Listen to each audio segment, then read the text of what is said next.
Right, okay. ఇప్పుడు నేను తల్లి సావిత్రి గురించి పాడుతాను. నా తల్లి, మనందరి తల్లి, చదువు ఇచ్చిన తల్లి. తల్లి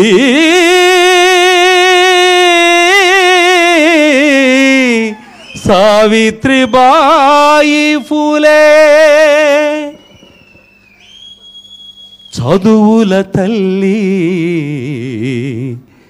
సావిత్రిబాయి ఫూలే, త్యాగశీలి సావిత్రిబాయి ఫూలే.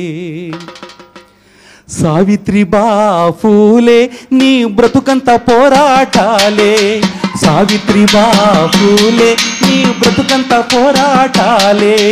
మను ధర్మశాస్త్రమే మమ్మల్ని ముంచింది, మను ధర్మశాస్త్రమే మమ్మల్ని ముంచింది, నీ త్యాగ ఫలితమే హక్కుల్ని తెచ్చింది. వందనం నీకు వందనం, మొదటి పంతులమ్మ వందనం, వందనం నీకు వందనం, మొదటి పంతులమ్మ వందనం. సావిత్రిబా ఫూలే నీ బ్రతుకంత పోరాటాలే, సావిత్రిబా ఫూలే నీ బ్రతుకంత పోరాటాలే.